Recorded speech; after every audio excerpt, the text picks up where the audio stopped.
Monday morning came with the usual grayness that stained the office like mildew. She stepped into the building precisely at 8:29 a.m., early enough to seem dependable, late enough to avoid the forced small talk over burnt communal coffee. Her heels echoed against the linoleum tiles of the 11th floor like gunshots no one flinched at anymore. The office was already humming with the low throb of keyboards, half-whispers, and that one god-awful mechanical whir from the prehistoric printer behind reception. She adjusted the collar of her slate blue blouse, balancing her phone under one ear while juggling a tall paper cup. Half decaf, extra shot, oat milk, cinnamon dusted, her one daily indulgence, and her handbag, laptop case, and the folders she triple-checked last night. The call was with a client in Singapore who'd just agreed to an upsell she spent 2 weeks coaxing into existence. She smiled faintly as she clicked the call to mute. A win before 9 a.m. And then she saw it. Taped directly to her monitor at perfect eye level was a piece of white printer paper. Cut hastily, edges ragged, still curling at the corners. Black Sharpie ink, written in all caps with the arrogant slant of someone who never had to second-guess their cruelty. Loser. Nothing else. Just that. Block letters. A child's insult made venomous by context. She stopped mid-step. For a breathless second, it didn't register. Her brain tried to slot it into the absurd. Maybe a misdirected prank meant for someone else. Maybe a joke. Maybe part of some ironic team-building nonsense HR thought would be fun. But the air told her the truth first. She didn't have to turn around. She didn't have to see the frozen posture of the intern at the printer or the way Megan from sales bit her lip and looked down like a guilty child who didn't throw the stone but watched it hit the glass anyway. She didn't need to hear the whisper snorts or the suspiciously forced keyboard clacking to know. It was for her. And they all knew. She exhaled once. Calm. Controlled. Took 2 steps forward. Set her coffee down beside her keyboard without spilling a drop. Reached out, pinched the corner of the paper, and peeled it off in one motion. She didn't rip it. She didn't ball it up. She folded it. Precisely. Once down the middle, then again into a neat quarter. Then she opened her desk drawer, placed it gently inside, between an extra hair tie and a box of Altoids, and shut the drawer with the same deliberate quiet that had just drained the oxygen from the room. No reaction. No outrage. No dry humor. Just that silence. And that silence? It echoed louder than if she'd screamed. She sat down, logged in, took a sip of her coffee. Her eyes never met anyone's, but the weight of her awareness settled on every single person watching. The air shifted. It wasn't triumph. Not yet, but something had shifted. Something cold and deliberate and terrifying had just stood up inside her.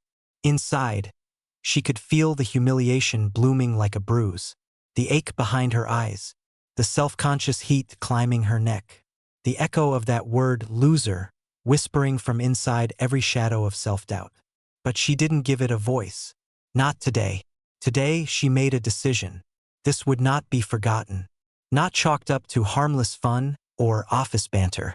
She would not run to HR. She would not play the weak one. She would not break down in the bathroom and come out looking puffy-eyed and breakable.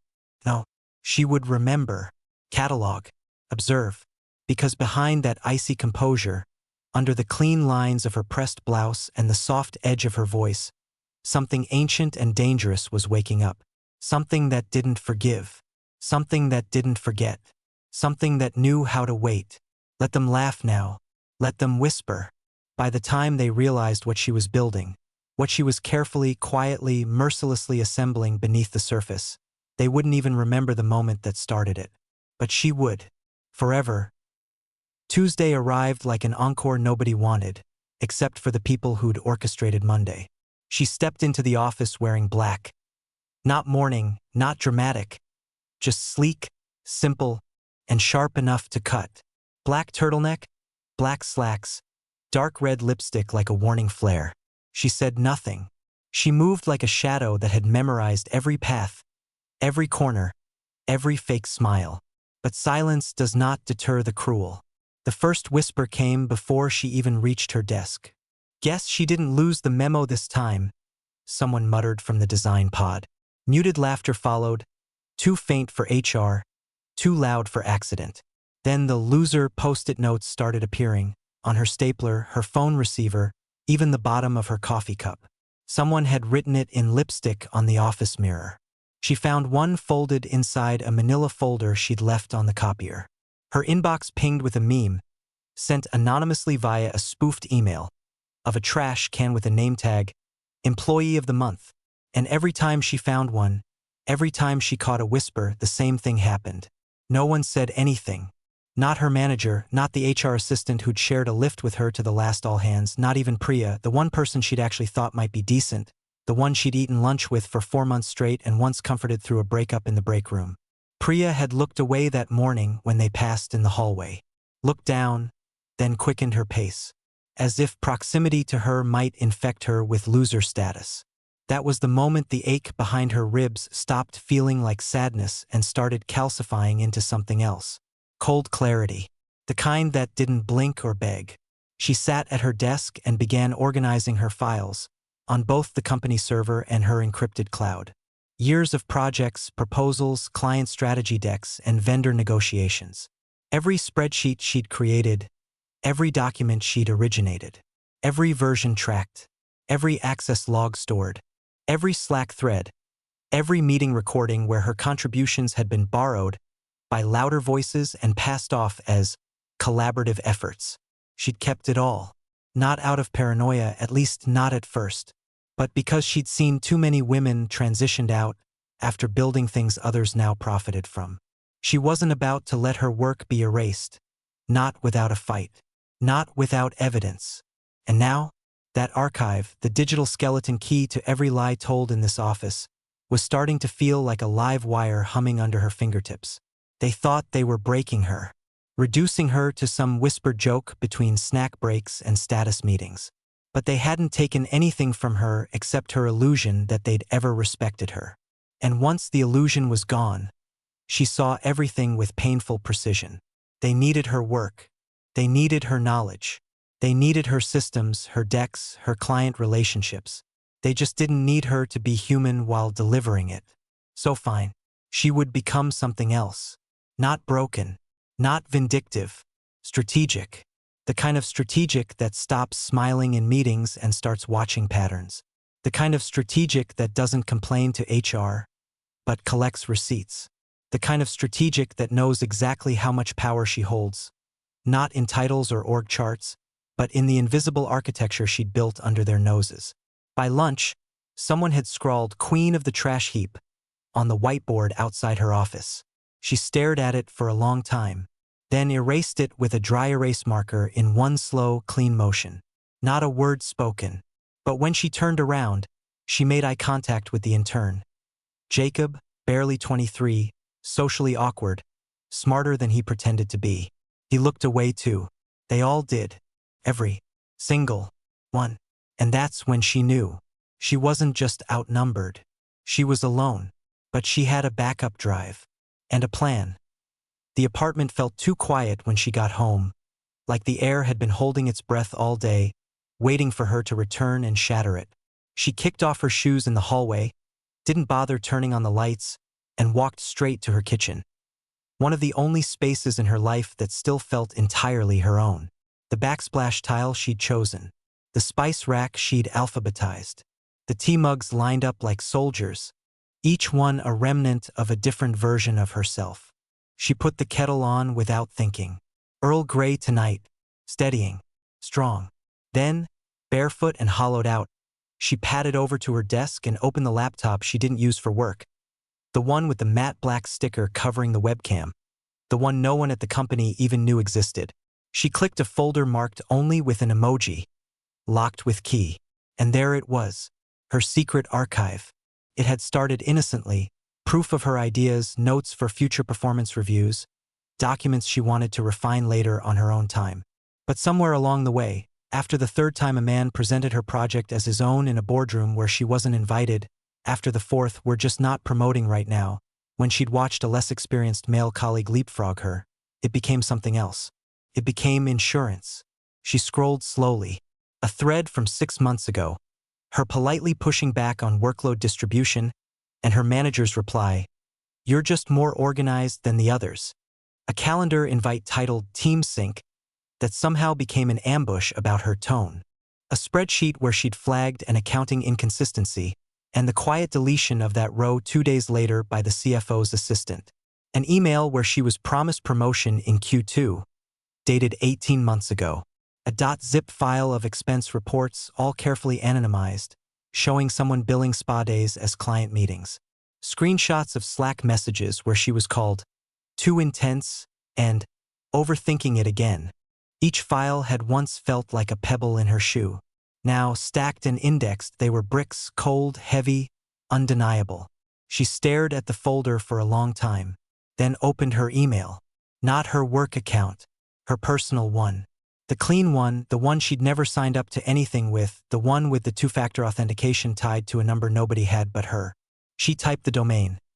Legal it followed by the name of the parent company, the umbrella corporation that owned her employer, along with a dozen other subsidiaries and a few high-profile board members who didn't like scandal. She hesitated for exactly 10 seconds before beginning the draft. Subject line: Internal compliance concern, confidential documentation enclosed. She started writing, not emotionally, not as a wounded employee, as a professional, calm, precise, clinical, to whom it may concern. I am writing to report a series of ongoing ethical and financial irregularities within subsidiary company name, where I have been employed for over 6 years. The documentation I've attached includes, but is not limited to, improper expense allocations, falsified vendor reports, and potential breaches of SEC guidelines relating to corporate transparency and bonus structuring. While I've attempted to address some of these issues through internal channels, I've been met with resistance, dismissal, or retaliation. I have reason to believe that systemic issues are being obscured from the parent company, possibly to protect individuals in leadership. I am not seeking financial compensation. I am seeking accountability. I've attached the relevant documentation and am willing to speak further, off the record or formally, depending on your protocol. She didn't sign it yet. Her cursor hovered there, blinking at the edge of finality. She looked out the window. It was fully dark now. Across the street, a man in an apartment 3 floors up was watching TV, the blue flicker casting long shadows on his walls. A cat leapt onto the sill beside him, curling into his lap. She felt a sudden, aching pang. Not for him, not for the cat, but for the version of herself who used to live like that. Unbothered, unwatched. Then she looked back at her screen. Years of being sidelined, of mentoring others only to watch them climb over her, of absorbing jokes that left bruises no one could see, of being told to smile more, speak less, lean in, tone it down. They taped loser to her screen. And yet the whole damn company ran on her invisible labor. Her finger hovered over the mousepad. One more breath. Then she clicked send. The message vanished into cyberspace with a whisper, but it landed with the weight of a reckoning. Sent. The word blinked back at her, deceptively small. Just 5 letters sitting there in the top right corner of her inbox, like it hadn't just lit the fuse on something seismic. She stared at it. No red warning, no bounce back, no security flag. The email had gone through. Subject line: Compliance Review Material. Attachments: 7 folders, 32 files. One truth that couldn't be ignored. For a full 30 seconds, she did nothing. Just sat in the glow of her monitor, the only light in her apartment. Her tea had gone cold beside her. Her heartbeat was so loud it felt like it might rupture the silence. Her hand was still on the trackpad, fingers twitching faintly from the tremor of adrenaline. A flicker of panic. Had she gone too far? Had she misjudged? Had she just detonated the very ground she was standing on? She imagined a million worst-case scenarios all at once. What if they traced it? What if they retaliated? What if legal forwarded it right back to her boss? What if they gaslit her into oblivion, claimed her documents were falsified? What if nothing happened at all? But even as dread coiled in her gut, something else surged up beneath it, hot, bright, alive. Exhilaration, a kind of rush she hadn't felt in years. Not since her first big win, back when she still believed merit meant something. Not since before every strategy deck she built was watered down and rebranded under someone else's name. She stood up, too fast, heart hammering. Walked to the window, opened it. The September air was crisp, biting. It cleared her head just enough to steady her breath. She leaned out slightly, stared at the dark skyline. 100 lit windows in the distance flickering like warning lights, or like applause, depending on how you framed it. This was the moment between inhale and exhale, between ignition and explosion, the stillness before the avalanche begins to roll. Back at her desk, she reached into the drawer where she kept a battered notebook. Old, soft leather cover, pages stuffed with observations she hadn't dared to say aloud. She flipped to the back and wrote one line, all caps. Timer set, 48 hours. She knew the timeline, knew how corporate moved, knew that if the email reached the right set of eyes, someone high enough, clean enough, scared enough, it would trigger protocol. Legal would forward it to internal audit. Internal audit would escalate it to risk management. Risk management would request silence, deniability, distance, which meant a quiet but immediate storm was coming for her office. Whispers behind closed doors, emergency meetings, frozen accounts, deleted Slack threads, scrubbed keycards, possibly even investigators on site before Friday. She took out her phone and set a real timer, 48 hours to the second. Then she placed the phone face down. No turning back. No undo button. Her world, their world, was now on a collision course with truth. And she'd done it with one quiet email, signed with no fanfare, no begging, no apology. Just evidence. Just facts. The rage, the despair, the humiliation. It had all transmuted into something sharper. She wasn't asking to be believed anymore. She wasn't asking for a seat at their crooked table. She just flipped the whole table over. Let the cleanup begin. Wednesday morning bloomed like nothing had changed. The elevators still groaned their tired song. The receptionist still wore that too cheerful smile, offering stale mints and unasked for affirmations. The coffee still tasted like filtered resentment, and the same Slack channels buzzed with half-hearted memes and fake LOLs typed by people counting minutes instead of hours. But she noticed the little things, the shift in air pressure, the micropauses between sentences, the way HR's door, usually propped open with a happy vibes only sign, was now firmly shut, blinds drawn, lights low, silhouettes shifting behind glass like figures in a low-budget spy thriller. That was new. So was the presence of two executives from the regional branch. Ones who hadn't set foot in the office in months. They arrived early, wearing neutral expressions and carrying laptops with old stickers carefully scraped off. One was in the boardroom by 9:15. The other made a beeline to legal. No one said a word about it, but their silence was louder than anything else. She sat at her desk, answering emails, updating a deck she knew no one would use, pretending to read a status report she could summarize in her sleep. Every move she made was deliberate, calm, unbothered. But inside, something sharp thrummed beneath her skin. She wasn't just waiting. She was watching. She saw it in the way Curtis from finance kept glancing at his phone, then looking toward HR like he was expecting someone to call him in and read him his sins. She saw it in Megan's hands, how they shook slightly as she tried to print something, how the paper jam made her flinch like a gunshot. And she saw it in Priya, sweet, cowardly Priya, who kept avoiding her eyes altogether. But her tormentors? Still oblivious. Derek, the smirking VP with a LinkedIn bio that read like a parody of itself, actually winked at her in the hallway, said, "Hanjin in there, champ?" before tossing a half-eaten protein bar into the trash without breaking stride.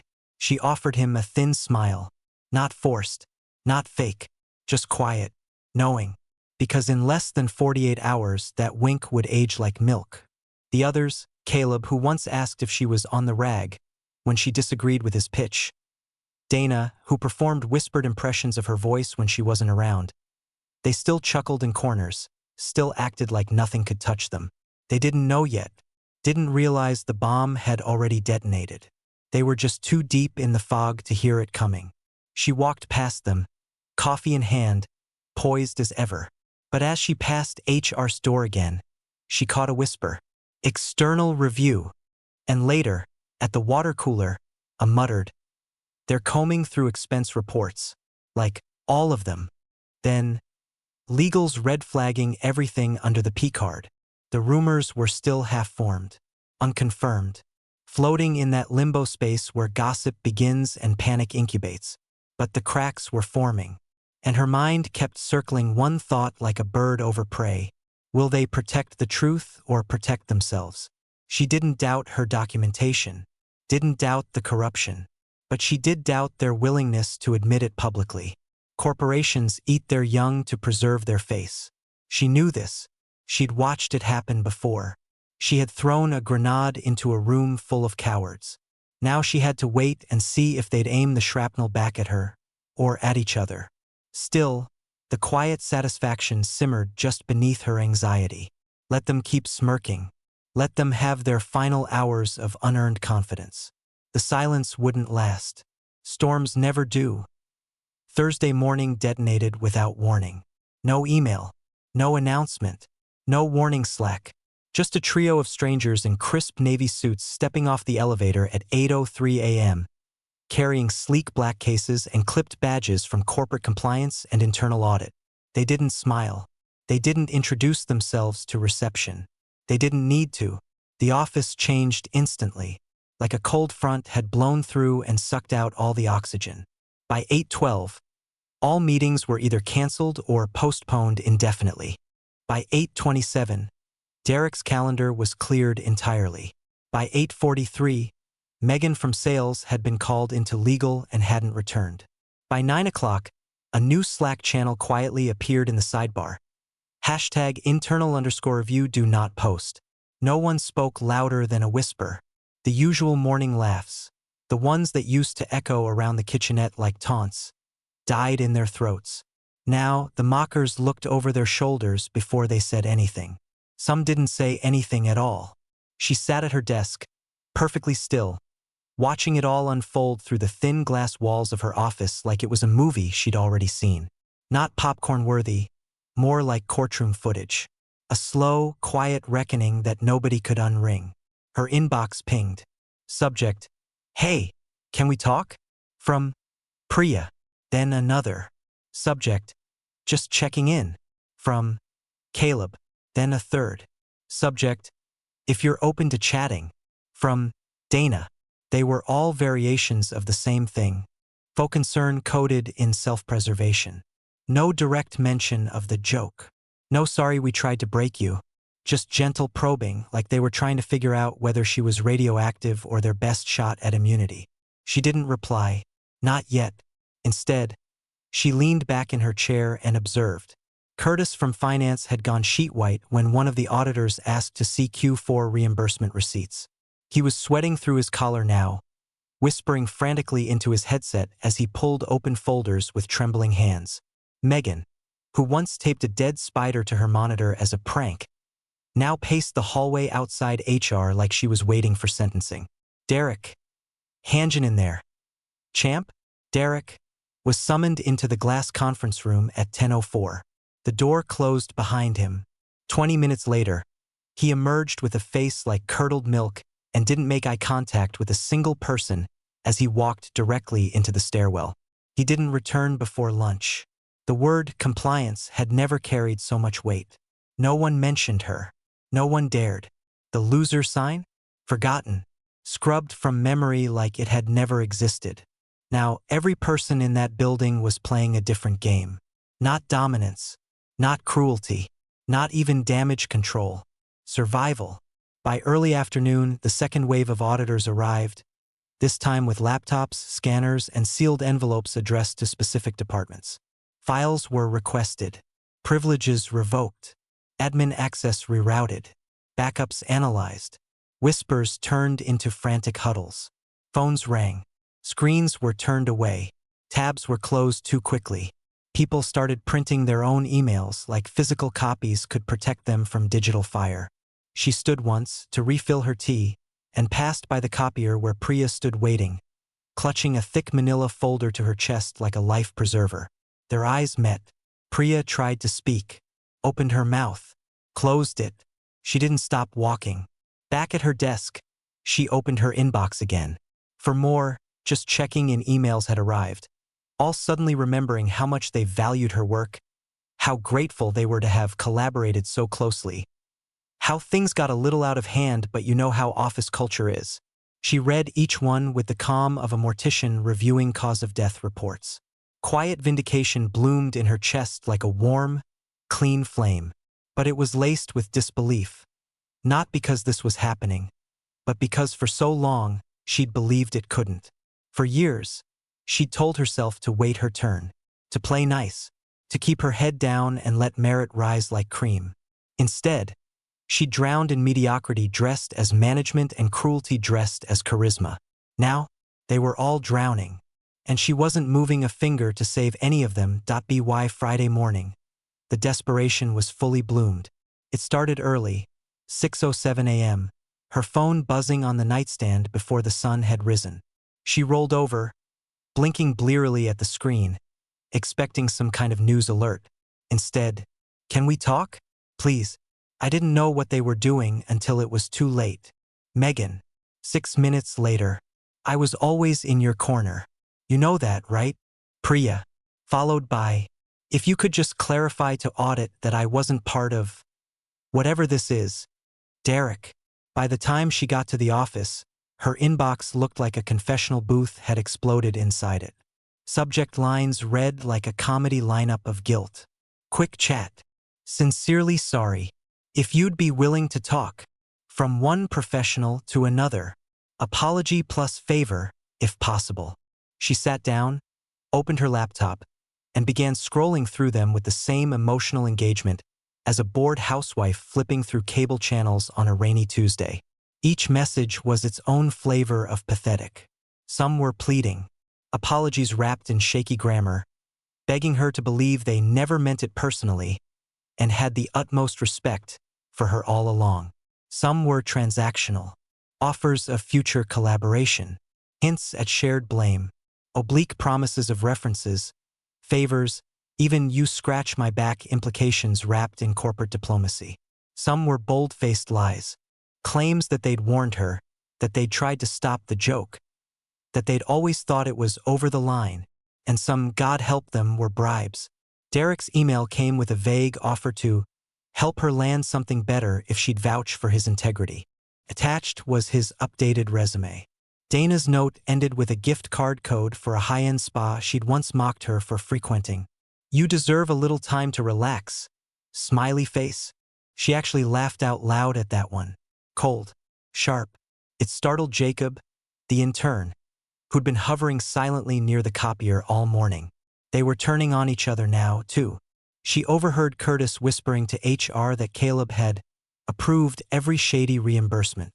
Priya threw Megan under the bus in an email that, thanks to an admin's mistake, was CC'd to everyone involved in the investigation. Someone else had the gall to suggest she had provoked the harassment with her tone and confidence.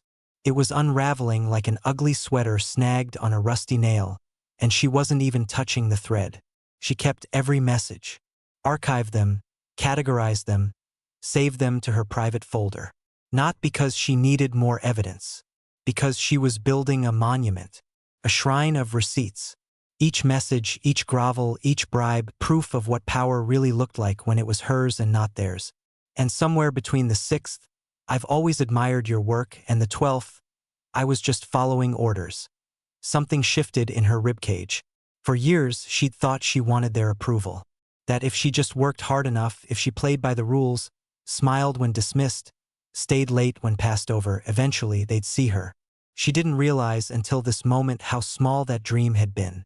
She never needed their respect, never needed their friendship. She'd only ever needed her own leverage. And now, she had it in spades. Not just because she'd exposed them, but because she'd survived them, thrived, even. And when they fell, one by one, like smug dominoes on a table they no longer controlled, she wouldn't flinch. She'd sip her tea, click archive, and move forward. By Monday, the company had transformed into something unrecognizable. What once buzzed with performative hustle was now a morgue of panicked whispers and slammed doors. No one made eye contact. No one lingered in the hallways. There were no jokes. No music leaking from earbuds. No clinking coffee mugs. Only tension, static and sharp, like the office itself was holding its breath.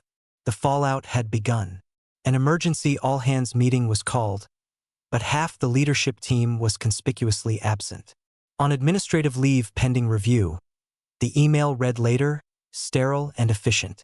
Derek's name was the first to leak, suspended indefinitely for financial misconduct and retaliatory behavior. Dana was next, removed from all team responsibilities while the expense reports were audited.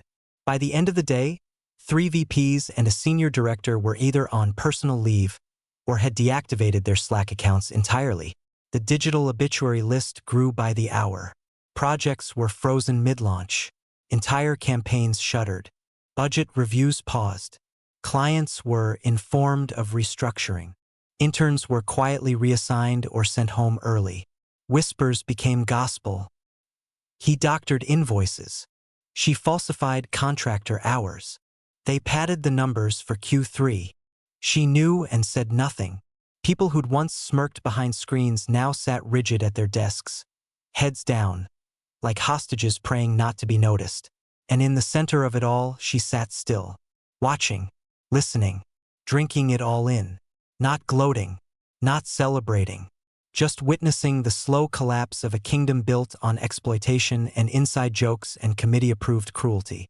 Her tormentors weren't just suffering quietly. They were publicly unraveling. The popular Slack channel, once filled with memes mocking her, was deleted by legal. Her name? Suddenly spoken in meetings, carefully, respectfully. A director she hadn't heard from in months forwarded her a project and asked if she'd be willing to take a leadership role. Suddenly, she mattered, but it didn't feel like vindication. Not in the way she'd imagined it. There was no applause, no fireworks, no dramatic gasps in boardrooms, just silence. Cold, clinical corporate silence. She walked past Megan in the hallway. Megan flinched. Walked past Priya, who mouthed thank you and kept walking. Walked past Curtis, who no longer looked smug, just small, like a balloon losing air in slow motion.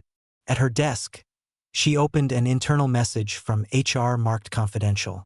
We'd like to discuss an opportunity for advancement in light of recent events. Your professionalism and integrity throughout have not gone unnoticed. Executive VP, Strategy and Ops. She stared at it. Promotion. After all this, the very same people who ignored her, mocked her, exploited her, now turning to her like she was the life raft on a sinking ship. Part of her wanted to accept, walk back into the boardroom and own it. Not just survive the system, but become the one they answered to. But another part, deeper, colder, older, whispered a question she couldn't ignore. Why rebuild what you already burned to the ground? This place had never seen her as human until she forced them to. And even now, the respect was transactional. A reward for not destroying them more. She felt the weight of it all settle in her chest. The victory, the consequences, the emptiness. Because the truth was, she won. But it didn't feel like freedom. Not yet. Now came the choice. To stay and reign over ruins. Or leave and never look back. She didn't know the answer yet. But she knew one thing for certain. Whatever came next would be hers. Not gifted. Not begged for. Taken. She arrived early on her final day, not because she had to, but because she wanted to leave on her own terms. No ceremony. No goodbyes. Just closure. The office was still half empty, still dazed from the wreckage of the past week. Paperwork stacked on desks like tombstones. Slack statuses frozen. Some employees hadn't returned since the investigation hit full speed. Others walked around like ghosts. Quiet, ashamed, haunted. She moved through it like a phantom. No fear, no bitterness. Just that cold, clean stillness that comes when you've already said everything that needed saying, without ever speaking a word. She opened her drawer. Inside, a few notebooks, a charger, a ceramic pen holder someone gave her years ago with a sarcastic world's okayest coworker, written in cursive gold. She smiled at that one last fossil from her era of endurance. One by one, she packed her things into a small black tote. Around her, the office held its breath. They saw her. They watched her. Curtis peeked from over his cubicle wall, eyes wide and searching. For what? She didn't know. Forgiveness? Reassurance? An escape route? He didn't speak. None of them did. Not Priya, who clutched her coffee like a life raft and wouldn't meet her eyes. Not Dana, whose smirk had been replaced by a dull gray hollow. Not Derek, who hadn't returned since the executive suspensions were posted. Their silence didn't feel powerful anymore. Hers did. She checked her inbox one last time. 8 unread messages. All from the same names. Subject lines like whimpers. Hey, please read this. I know I was wrong. Can we talk before you go? I'm begging you. She didn't open them. She didn't need to. She hovered her mouse for half a breath, then selected all and pressed delete. Just like that, gone. She stood, lifted her bag, smoothed her blazer. One final glance, not at the people, but at the walls, the place that once made her question her worth. And as she walked past reception, past HR, past the executive offices with blinds drawn and reputations leaking out under the doors, she didn't pause, didn't flinch, didn't look back. No raised voice, no parting shot, just the echo of her heels and the weight of a story they would never get to control. Outside, the morning air felt sharp and alive, like something had broken open inside her. Not grief, not regret, freedom. She stood for a moment on the curb, watching the building shrink behind her in the reflection of the glass door. A place that had once been her whole world, now just another structure full of cowards trying to rebuild a house of cards without the hands that held it up. She whispered to no one. They called me a loser. Funny how losers win by saying nothing at all. Then she turned and walked. No regrets, no apologies, no mercy. Her revenge wasn't loud. It didn't need to be. She didn't ruin them with scandal or screaming or slashed tires. She ruined them by surviving, by knowing, by leaving them exactly where they deserved to be. Alone, exposed, and suffocating in the silence she left behind. And she never looked back. Because when you salt the earth, you don't return to plant flowers. You walk forward, unbothered, unbroken, unforgiven.